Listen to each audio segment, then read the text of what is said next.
பூமி விடியல் மாதிரி பெரிய வெற்றி அடையணும். பெரிய சந்தோஷம். மகேந்திரன் ப்ரொடியூசர் இப்போ தான் சொன்னார், எங்கள் கட்சிக்காரன் என்ன காலையிலேருந்து ரொம்ப ப்ரெஷர் போட்டு கூப்பிட்டாங்க. அப்போவே நினச்சேன் அவனுக்கு ஏதோ கொடுத்துருக்கு அப்படின்ட்டு. நீங்கள் வந்தே ஆகணும்னு அடம் பிடிச்சிட்டாங்க. இதெல்லாம் பார்த்தாதுன்ட்டு நேற்று தானே முந்தானேற்று சாரி இந்த சண்டே அன்னைக்கு நடிகர் சங்கம் பொதுக்குழு நடந்துச்சு. ஏன்னா ஒரு ஓடி வந்து வரவேற்றாரு. நான் ஒரு யார் ஒரு நடிகர் சங்கத்தை வரவேற்கிறப்ப தான் டேரக்டர் சார் உங்களுக்காக தான் நின்றுட்டு இருந்தேன். அப்போ தான் தெரிஞ்சிச்சு சார் இங்கே ஏதோ ஒரு பொலிட்டிக்கல் திங்ஸ் இருக்குன்னுட்டு. வாழ்த்துக்கள் மகேந்திரன், ஹீரோவாக நடிச்சிருக்கீங்க. வில்லனாகவும் ட்ரை பண்ணிருக்கலாம், இல்லை வில்லன் கூட பண்ணியிருக்கலாம். ஒன்றும் வாய்ப்பு கட்டாயமாக இருக்குது. கலைஞரில் நீங்கள் அண்ணன் ஆர்வி என்ன டக்குன்னு கிளம்பிட்டாங்க. நிறைய விஷயம் சொல்லிட்டு போனாங்க. அதில் அவர் ஒரு பாயிண்ட்டை சொல்லிட்டு போனார் சினிமா அப்படின்ட்டு ரிலீஸ் பற்றி. இப்போ ரிலீஸ் அப்படின்னோடனே திமுக காரன் பக்கம் டக்குன்னு திரும்பிடுவாங்க. நானே பேசியிருக்கேன் நிறையா. ரிலீஸ்னோடனே ஏன் அந்த பக்கம் திரும்புகிறாங்கன்னு எனக்கு தெரியல. அப்போ ஒருவேளை அவங்க ரெட் ஜெயின்ட்டு சொன்னாங்கன்னா ஏன் ஏடிஎம்கே பீரியடில் ரெட் ஜெயின் படம் பண்ணலையா? அந்த 10 வருஷமும் அவங்க படங்கள் பண்ணிட்டு தான் இருந்தாங்க. உடனே அந்த பக்கம் திரும்பிடுவாங்க. அதுக்கப்புறம் ரெட் ஜெயின் பண்ணாத படங்களே 1008, 808 எடுத்துக்கிட்டு தான் இருக்காங்க. அந்த கம்பெனிஸும் நம்ம எல்லாத்துக்கும் தெரியத்தான் தெரியும். பட் இந்த பக்கம் திரும்பவும் பட் இது ஆக்மெண்ட்ஸ் அது ஒன்றும் பண்ண முடியாது. ஆனால் பட் அதுக்குள்ளே ஒரு உண்மை ஒன்று இருக்குது. அவங்க சொன்ன மாதிரி 12 படம் இப்போவும் தான் வருது. நமக்கே அதில் ஒரு சின்ன வருத்தம் இருக்குது. ஏன்னா நானும் இயக்குனர் ஆனதுனால எனக்கு அந்த வழியை புரிஞ்சுக்க முடியுது. சார் ரிலீஸ் ஆனப்போ 2 வாரம் படம் ஓடிட்டு இருந்தது. 253 தியேட்டர் ரிலீஸ் பண்ணோன்னு நினைக்கிறேன். நீங்கள் தான் சப்போர்ட் பண்ணீங்க. ஒரு 2ஆவது வாரம் 180 சம்திங் போச்சு. ஆனால் 3ஆவது வாரம் படம் இல்லை. அந்த பெயின் எனக்குமே இருக்கு. பட் அதுக்கு ரொம்ப பர்டிகுலராக இந்த நான் ஒன்றும் கேட்டேன், ஒரு 25 நாள் ஒரு போஸ்டர் விட்டுறதுக்கு ஒரு டைம் கொடுங்கன்னு கேட்டேன். இல்லை ஒரு 50 நாள் விட்டுறதுக்கு ஒரு ஷோஸ் கொடுங்கன்னு கேட்டேன். பட் கொடுக்க முடியல. அது ஒரு காலத்தில் படத்தை 50 நாளோ 100 நாளோ ஓட்டுறதுக்கான ஒரு டைம் கொடுத்தாங்க இல்லையா? அந்த டைம் இப்போ கொடுக்கறது இல்லை. பட் அவங்கள குறை சொல்கிற அதே சமயத்தில் ஆடியன்ஸும் ஒரு படம் ரிலீஸ் ஆன ஒரு வாரத்துக்கு அப்புறம் என்ன பண்ணிடுறாங்கன்னா, அதை இன்னொரு 1 வாரம் 10 நாள் ஓடிடியில் வந்துருமே, இது எதுக்கு நம்ம வந்து தேட்டரில் பார்க்கணும் அப்படின்னு சொல்லும்போது ஒரு படத்தினுடைய ஆயுள் காலம் இப்போ ஈசல் மாதிரி 10 நாள் 12 நாள்னு மாறி போச்சு. ஸோ நம்ம நம்ம அது மேலே கிளைமிங் பண்ணும்போது கூட கொஞ்சம் யோசிக்க வேண்டியிருக்குது. கிளைமிங் ரைட் ஆடுவாங்க, கிளைம் பண்ணுவோம். சார் சொன்ன மாதிரி கிளைம் பண்ணுவோம். 50 நாள் 60 நாள்னா சார் சொன்னாங்க 60 தேட்டர் எங்களுக்கு வரும், 60 தேட்டர் இன்னொருத்தருக்கு போகும், 60 தேட்டர் இன்னொருத்தருக்கு போனால் ஸோ 50 தேட்டரோ 60 தேட்டரோ ஷோஸ் வந்து 3 ஷோவோ 2 ஷோவோ இருந்ததுன்னா அது 50 நாளோ 60 நாளோ இருந்தால் தான் ஆடியன்ஸ் அப்போ பார்க்க முடியும். அவங்களுக்கு அண்ணன் சொன்ன மாதிரி அந்த டாப் 10 ரைட், அந்த டாப் 10ல் வந்து 1 2 3 4 சொல்கிறதுக்கே 5 6 வாரம் 7 வாரம் 8 வாரம்லாம் எடுக்கும். இப்போ அது இல்லையே. படம் ரிலீஸ் ஆகுது, ரிலீஸ் ஆன 2வது ஷோலே எழுதிடுறாங்க. 3வது ஷோ வந்து நல்லா இருக்கு சுமாராக இருக்குன்னா கூட கூட்டம் கொடுது. 4வது ஷோ நல்லா இருக்குன்னு சொன்னால் ஓகே, அடுத்த நாள் காலையிலேயே தியேட்டர் இல்லை, தூக்கிடுறாங்க. ஸோ இது பிஸ்னஸ் கம்ப்ளீட்டாக கன்வெர்ட் ஆயிடுச்சு, கம்ப்ளீட்டாக மாறிடுச்சு. அதை நம்ம வந்து புரிஞ்சுக்கிட்டு அதுக்கு தகுந்த மாதிரி நம்ம படம் பண்ணணுமே தவிர இப்போ ப்ரொடக்ஷன் சைடில் ப்ரொடியூசர்ஸ் வந்துட்டு ஒரு தடவை சார் விஷால் சார் பேசியிருந்தார், சின்ன ப்ரொடியூசர்ஸ்லாம் இனிமேல் வராதிங்க அப்படின்னு. உடனே நான் தான் முதல் கண்டன குரல் கொடுத்தேன், நேரடியாகவும் போய் சந்தித்தேன், இன்டர்வியூஸ்லாம் கொடுத்தேன். பட் அவர் சொன்னதோட சென்ஸ் என்னவா இருக்குன்னா, சின்ன சின்ன படங்கள் எடுக்கிறவங்க உஷாராக இருங்கிறது தான் சென்ஸ். ஆனால் அதை அவர் சொல்ல தெரியாமல் சொல்லிட்டார். அவர் உஷாராக இருங்க, கொஞ்சம் கேர்ஃபுல்லாக பண்ணுங்க அப்படிங்கிறது தான் சென்ஸ். ஆனால் அவர் சொன்னதுனால பல ப்ரொடியூசர்ஸ் ஓடி போன கதை உண்டுன்னு வச்சுக்கல, அது ராங் இஸ் ராங், அது ஒன்றும் பண்ண முடியாது. பட் உண்மை என்னன்னா, சின்ன படம் எடுக்கிறவங்களுக்கு கேட்கறது ஒன்றே ஒன்று தான், இந்த படம் என்ன மாதிரியான அட்டென்ஷனை ஆடியன்ஸ் கிட்ட கிரியேட் பண்ணும். முதல் கேள்வி அந்த producers and directors in between அவங்க 2 பேருக்கும் தெரிய வேண்டியது, என்ன காரணத்துக்காக எங்கள் தியேட்டருக்கு வரணும், என்ன மோட்டிவ் கிரியேட் பண்ணுறீங்க தியேட்டர்ஸ்க்கான வர்றதுக்கு. அப்போ எந்த மோட்டிவுமே கிரியேட் பண்ணாமல் வர்றதுக்கான எந்த வாய்ப்புகளையுமே உருவாக்காமல் இருக்கிறது யார் மேலே mistake? Even me, even you, even anybody, யாராக இருந்தாலும் அவனை உள்ளே வர்றதுக்கான ஆப்ஷனை நம்ம கிரியேட் பண்ணாதது நம்ம மிஸ்டேக்ஸ். ஸோ இனி வர டைரக்டர்ஸ், ப்ரொடியூசர்ஸ், டெக்னீஷியன்ஸ் இந்த பஞ்ச் பாயிண்ட் இருந்தால் தான் வருவான். இதுதான் காரணம். இப்போ சொல்லுவாங்க கேஸ்ட் வச்சு படம் எடுக்கிறான், மேபி காரணமாக இருக்கலாம். அவங்க மட்டும் வந்து படம் பார்த்ததுக்கு ஆசா மாறுறதான்னு நினைக்கலாம்.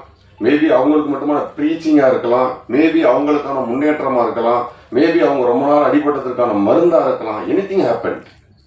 பட் அந்த படத்துக்கு கூட்டம் கூடுதில்லை, காசாக மாறுதில்லை. ஸோ இப்போ production and direction in between இந்த இன்பிட்வீன் அது காசா மாறுறதுக்கும் தியேட்டர்ல படம் ஓடுறதுக்கான ரீசன், நான் சொல்றது ஒரு ரீசன். ஸ்டார்ஸ் அது வந்து நம்மளால ஒண்ணுமே பண்ண முடியாது, இட்ஸ் எ ரீசன். ஸ்டார்ஸ் வந்து கம்ப்ளீட்லி ரீசன். அவங்க வர்றது ஈவன் இப்போ விமல் சார் வச்சு நான் படம் பண்ணும்போது ஒரு முதல் நாள், இரண்டாவது நாள், மூணாவது நாள் வந்து தியேட்டர்ல முக்கால்வாசி ஆடியன்ஸ் உட்கார்ந்தது போஸ் வெங்கட்டுக்கு வரல, அதை இசையமைப்பாளருக்கு வரல, ப்ரொடக்ஷன் எடிட்டர் யாருக்குமே வரல, விமல் சாருக்கு தான் வந்தாங்க.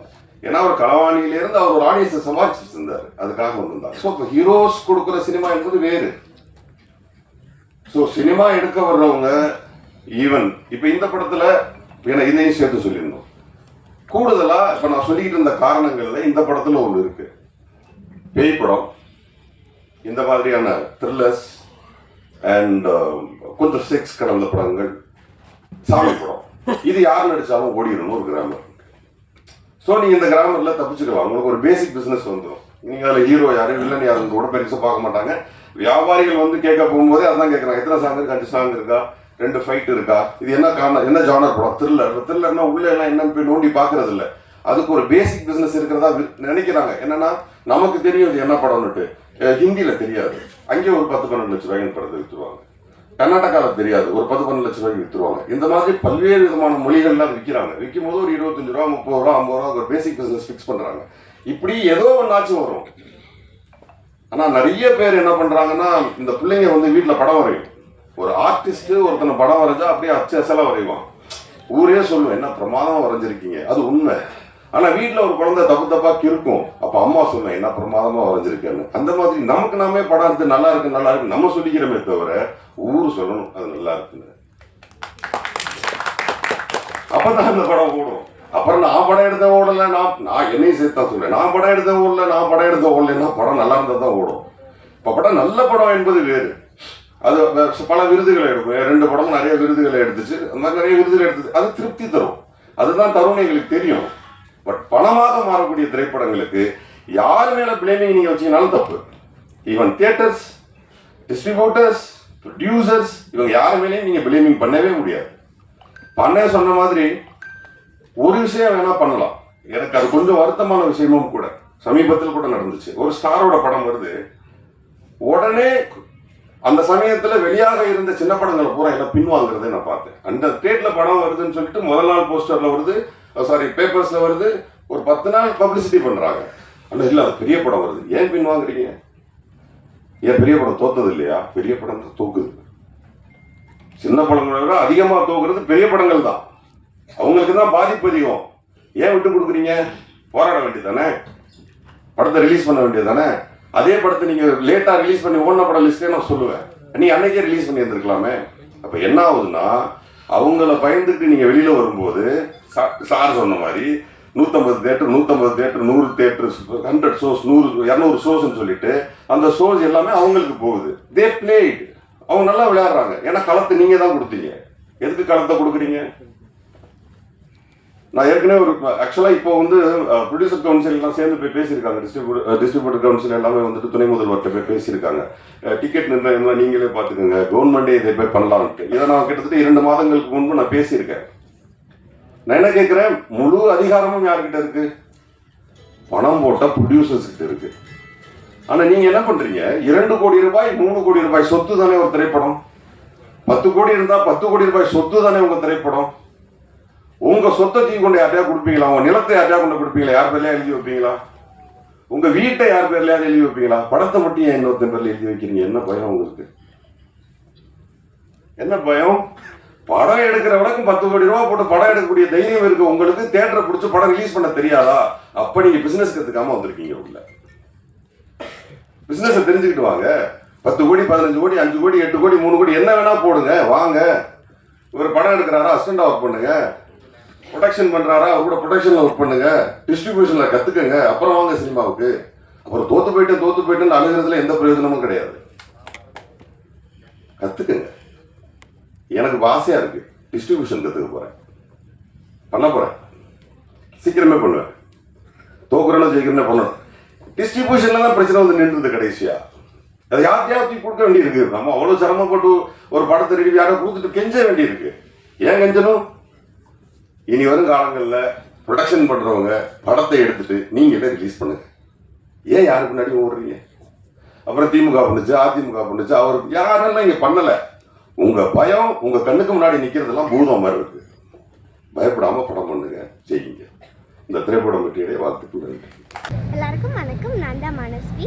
சாஷ்டி தெரு டிவிக்கு லைக் பண்ணுங்கள், ஷேர் பண்ணுங்கள், சப்ஸ்கிரைப் பண்ணுங்கள், கமெண்ட் பண்ணுங்கள். மறக்காமல் அந்த பெல் ஐக்கானையும் கிளிக் பண்ணிடுங்க. அப்போ தான் உங்களுக்கு நோட்டிஃபிகேஷன்ஸ்லாம் வரும். Thank you all. Bye bye.